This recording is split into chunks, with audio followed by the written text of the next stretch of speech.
Bonjour à tous, on se retrouve aujourd'hui pour une nouvelle vidéo et ce sera un point lecture.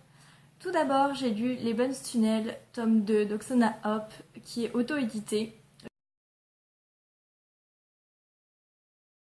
Le tome 1 est paru aussi chez Rebelle en format papier si ça vous intéresse. Je l'avais lu il y a quelques mois et j'avais beaucoup aimé. Il s'agit d'une uchronie où les Allemands ont gagné la guerre, la Seconde Guerre mondiale. Et donc les Aryens et le pouvoir d'Hitler en fait est en place. Dans le premier tome, on retrouvait Krista qui aidait les femmes à accoucher et en fait, il y avait plusieurs tests de sélection pour pouvoir faire de bons bébés aryens et elle faisait ces tests-là en fait jusqu'au jour où donc une jeune fille brune donc qui est vraiment tout l'opposé de ce qu'il faut d'une bonne aryenne lui demande du secours et elle va devoir l'accoucher dans la rue. Et ils vont lui montrer un passage souterrain et c'est là où elle va découvrir un autre monde. J'avais beaucoup aimé le tome 1, j'avais eu un peu de mal avec les personnages. Ici, j'ai adoré retrouver Krista et toute sa bande, je me suis beaucoup plus attachée aux personnages. Je pense que le tome 1 était vraiment un tome introductif où Oksana décrivait et à la fois son univers d'Uchronie et à la fois ses personnages. Ici, on rentre dans l'action, il y a de l'action dans 95% du roman. J'ai encore plus aimé le tome 2. On n'arrête pas, on suit Krista dans sa quête et dans sa vengeance. Voilà, j'ai beaucoup aimé, je vous le conseille. Si vous ne connaissez pas Les Bones Tunnels d'Oksana Hop, allez-y, puisque c'est vraiment, faut vraiment y aller les yeux fermés. C'est donc de l'Uchronie, mais plutôt jeunesse. Mais je trouve qu'il y a quand même beaucoup de thèmes abordés, surtout dans le tome 1, qui parlent à tous les âges, en fait, qui sont pas forcément jeunesse. Donc voilà, je pense que si vous êtes un adulte et que vous lisez du fantastique ou fantasy jeunesse, ça peut vous plaire. Ensuite, j'ai lu Aurora Borealis de Nicolas Feuze, que j'ai eu, donc qui est auto-édité, que j'ai eu au troc lors du Saint-Maur en poche. Je l'ai choisi puisqu'il était écrit assez gros et qu'il se lisait super vite. Ici, on est dans un thriller plutôt classique où on retrouve la famille Walker qui va faire un voyage en Laponie. Je sais plus pour quelle occasion, mais ils vont partir en vacances en Laponie, donc les parents et les 3 enfants. Et en fait, on va voir qu'il s'est passé un drame, mais on va se retrouver plusieurs années après en Suisse. Et la question qu'on répète souvent à Walker, donc un personnage, enfin un membre de la famille qui est resté en Suisse, c'est qu'est-ce qui s'est passé en Laponie. Et en fait, ce personnage a un gros trou de mémoire par rapport à ça, suite au choc en fait. Et tout au long du livre, on va essayer de résoudre l'enquête, savoir ce qui s'est passé en Laponie et ce qui en découlé ensuite et pourquoi le personnage, on le retrouve là en Suisse quelques années après. Au début, j'ai eu beaucoup de mal, je me suis même limite ennuyée, je comprenais pas trop l'engouement autour de ce roman. Et après, j'ai bien aimé. Alors, c'est un thriller plutôt classique, avec une trame plutôt classique, mais j'ai bien aimé. Alors, il faisait une canicule pas possible sur Paris et j'étais plongée en Laponie sous moins 20 degrés et j'étais à fond dans l'ambiance. Donc, de ce côté-là, c'était vraiment pas mal. Ça a contrasté avec ma lecture d'après, vous verrez.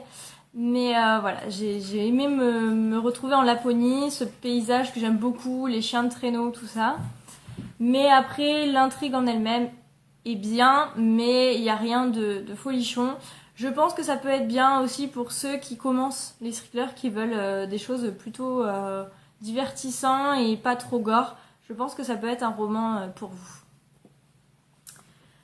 Ensuite, pour l'ALC de Séverine, il est bien ce livre, il fallait lire du David Van, donc du 1er au 15 juillet s'il me semble. J'en ai lu un pour le moment, il s'agit de Aquarium, qui a été édité chez Gallmeister.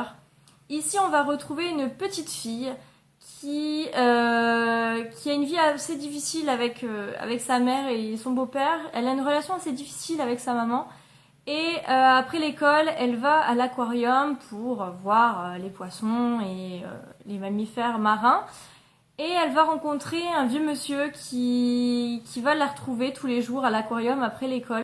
Elle va se lier d'amitié avec ce monsieur jusqu'au jour où en fait sa mère va découvrir cette relation et va appeler la police pour pouvoir arrêter cette relation, puisque c'est quand même un vieux monsieur qui entretient une relation avec une jeune fille, même si la petite fille dit qu'il n'y a rien de bizarre.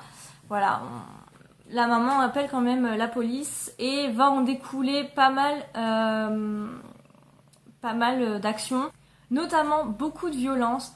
David Van, enfin d'après ce que j'ai pu voir, David Van a une écriture quand même assez violente, assez dure, et il décrit la folie à travers certains personnages d'une façon tellement réelle que voilà, cet auteur me fait flipper, quoi. Enfin, c'est ce que je disais à Séverine, cet homme est fou, ça se sent dans son écriture. Il décrit la folie un peu comme Maupassant le décrivait dans Le Horla. On a du mal à savoir en fait ce qui est réel ou ce qui est vraiment fictif. On a l'impression que ces romans sont imprégnés de réel et de vie personnelle. C'est en tout cas le ressenti que j'ai eu et voilà, j'ai bien aimé. J'ai été d'autant plus touchée par la relation entre la petite fille et le monsieur, puisque au fur et à mesure de l'histoire, on va apprendre qu'il y a un lien entre les deux en fait, que la petite fille ne savait pas forcément. Et ça m'a énormément touchée, surtout dans cette période assez difficile dans ma vie personnelle où voilà, j'étais à deux doigts de pleurer. Je lisais, je tournais les pages hyper vite et au bout d'un moment, non, je devais mettre mon e-book de côté parce que voilà, je risquais de pleurer et j'aime pas pleurer. Donc voilà, au bout d'un moment, quand je sentais que l'émotion était trop forte, je posais le livre. C'est pour ça que je l'ai lu sur 4-5 jours.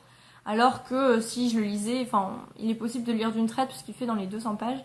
Mais voilà, il y avait des passages quand même qui étaient assez durs, que ce soit au niveau de la violence ou au niveau de la relation qui était tellement belle que ça devenait trop dur pour moi, donc je l'ai mis de côté. Mais sinon, voilà, pour un premier David Van, j'ai beaucoup aimé. Après, certes, ça ne peut pas plaire à tout le monde parce que c'est vraiment, vraiment une écriture très particulière. Mais je me suis procuré au mois de juillet Sequan Island, donc j'essaierai quand même ce deuxième David Van pour continuer avec cet auteur et voir si la plume me plaît toujours autant. Et enfin, j'ai lu Ne lâche pas ma main de Michel Bussy chez Pocket en lecture commune avec Amandine. Alors, Michel Bussy, j'avais un peu peur puisque on n'en disait pas forcément que du bien malgré son succès. Et j'appréhendais un peu le phénomène comme le phénomène Musso et Marc Lévy.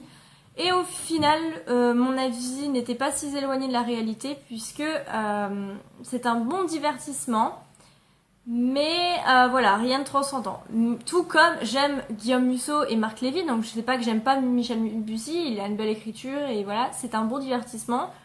Je sais que je le lirai quand voilà, j'aurai besoin de quelque chose qui me change les idées et pas forcément une lecture assez difficile, puisque ici on va se retrouver dans un thriller à La Réunion. On va retrouver un couple et une jeune fille, donc Liane, Martial et Sofa, et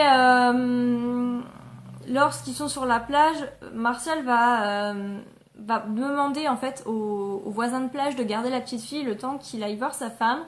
Et quand il arrive dans la chambre d'hôtel, sa femme a disparu, il y a des traces de sang partout. Et en fait, les témoins vont l'accuser puisqu'ils n'ont vu que le couple rentrer dans la chambre. Ils n'ont pas vu la femme sortir et ils ont des gros doutes sur le monsieur. Le Martial va s'enfuir avec sa fille à travers la Réunion, donc on va le suivre dans sa fuite en fait avec la fille. Et les flics vont le traquer pour pouvoir le retrouver puisque des cadavres vont s'accumuler et il va être ainsi accusé de ces cadavres, de ces meurtres. Donc voilà pour le résumé, le gros du résumé. Comme je disais, c'est un bon divertissement, il se lit hyper vite. On l'a lu en 2 jours à peine. Il est... les pages se tournent toutes seules, il fait plus de 400 pages et... on n'a pas vu les pages tourner, donc ce côté-là, c'est vrai qu'il est assez bien.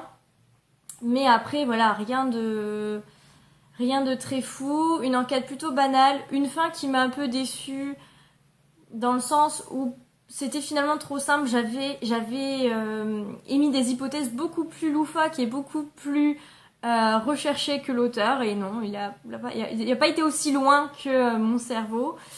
Et voilà, à part ça, j'ai adoré me retrouver dans l'ambiance de la Réunion. Comparé à ma lecture d'Aurora Borealis en Laponie, ici on se retrouve dans les chaleurs de l'île de la Réunion avec les beaux paysages de la Réunion et le patois réunionnais que j'ai beaucoup aimé puisque voilà, je ne pars pas en vacances cet été, donc ça me fait un peu voyager. Donc ce côté-là j'ai beaucoup aimé, mais voilà, l'intrigue moyen. Mais je pense que ceux qui ne lisent pas beaucoup de thrillers ou ceux qui aiment un livre pour l'été, puisqu'en ce moment il y a beaucoup de personnes qui lisent que pendant leurs vacances, je pense que Ne lâche pas ma main de Michel Bussy peut être un très beau roman sur la plage ou sur un transat ou où vous voulez, mais ça peut être une très bonne idée pour vos vacances.